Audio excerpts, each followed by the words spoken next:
Sizler için okuyorum.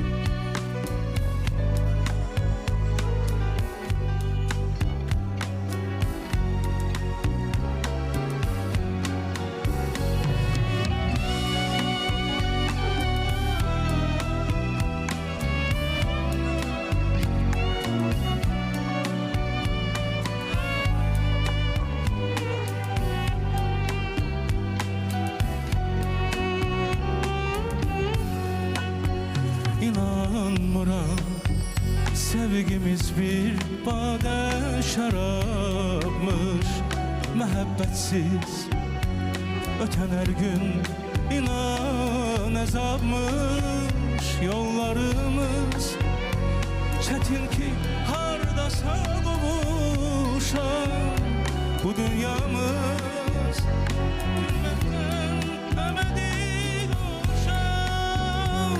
Yalvarıram əzablardan al məni qurtar, yuxulardan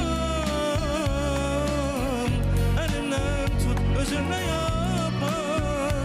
O dünyada belki ruhumuz kavuşacak, sensiz yürek kıyamet koparacak. Yalvarıram azaplardan al beni kurtar, yuxulardan elimden tut özünle yapar. O dünyadan belki ruhumuz kavuşacak, sensiz yürek kıyamet koparacak.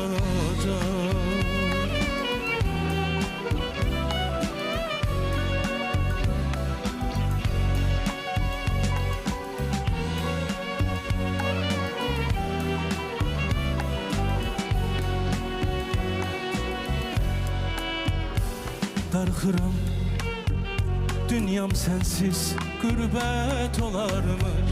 Aygün xanıma istəyirəm biraz oxusun mən.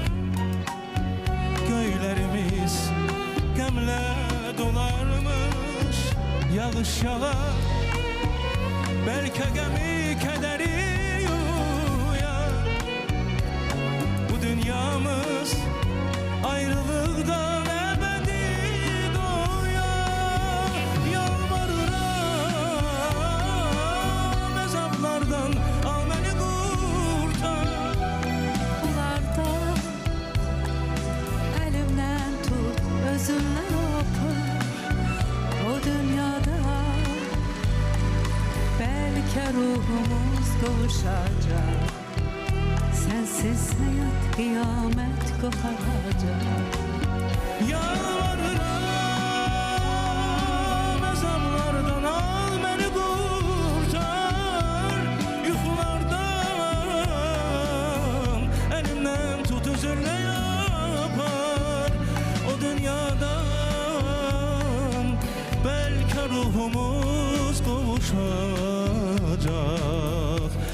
sensiz yürek kıyamet koparacak.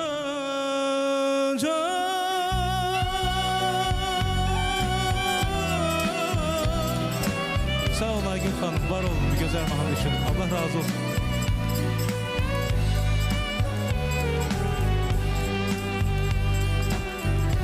Hamınızı öpürəm.